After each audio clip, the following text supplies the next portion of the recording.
Okay, this is going to be a video on grooming your woolly. You can see this is Enim. Enim is one of my sweetest girls. I love her a lot. But you can see that she's starting a molt. She's lost some wool on her head, so it looks all raggedy there. And if you look, you can tell rabbits are molting because they'll end up with this discolored, lighter, dead coat. And it'll come out real easy just by plucking it. See, it's not hurting her at all. This is all loose wool. So when the rabbit is molting, you know, take her out daily. Pull out anything loose that comes out readily. Now, when they're molting, or even just if they have a poor quality coat that knots up easily, the places that you're going to want to focus on are behind the neck, around the ear area.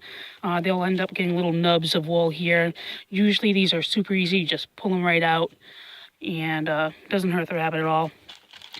Around the butt, you can see there's a lot of dead loose fur here. If I left that, it might start to web up and then eventually mat. So you would pull out all the loose fur there. And particularly along the sides underneath the front arms. This area here, underneath the arms, will knot up. Sometimes this is easier accessed by flipping the rabbit over. And you, oh, it's okay. And you flip her over and you would tuck her head underneath your armpit and work on her that way. If she struggles, you just pat her head and soothe her calmly. In more stubborn animals, sometimes it may take a few sessions before they realize what you want and they chill out. But when I'm grooming, I'll use a slicker. What I'll do is, I only have two hands here, so I can't exactly show you, but I'll pull up the coat like this, and I always start at the butt. I've seen some breeders that say you should start at the neck. I have never done that. I start at the butt, and I pull up the fur, and I just slicker down like this while holding the fur up with one hand, slickering down with the other, and get all that loose fur out. If I come across a little bit of webbing, my preferred method is to use a blower. For a pet person, you could use a shop vac that you put on the blowing out outlet. I use a professional blower. My favorite is the Air Force Commander. There are a few good ones out there, though. If you come across some matting, though, you can use the comb and comb out any mats. If you come across a persistent mat, though, this thread cutter is excellent. You being very careful not to jab her skin. You put this into the mat and just slice up, and you can cut apart the mat.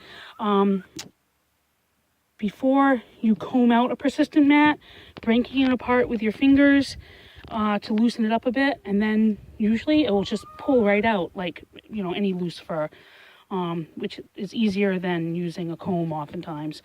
So the last thing I used for grooming is one of the kids took off with my small metal cutters, but I got the big ones that I use for cages. But a smaller version of this, like you can get at a jewelry section at Walmart or hardware store for the small metal cutters, that's what I use for cutting nails. I find that human nail cutters are usually not wide enough to fit over the hind nails, and the cat and dog ones are just more awkward to use, the little scissor looking nail cutters. So that is how I groom my woolies. A good quality coat and attentive care. Usually your rabbit is not going to get past the webbing stage, and the webbing should only happen when they're molting anyways. If you're finding that the rabbit is matting up, it means that your cage is not suitable. You're probably using a solid bottom sawdust cage. It could mean that your rabbit doesn't have a good quality coat, which is fine for a pet if you're keeping up on it.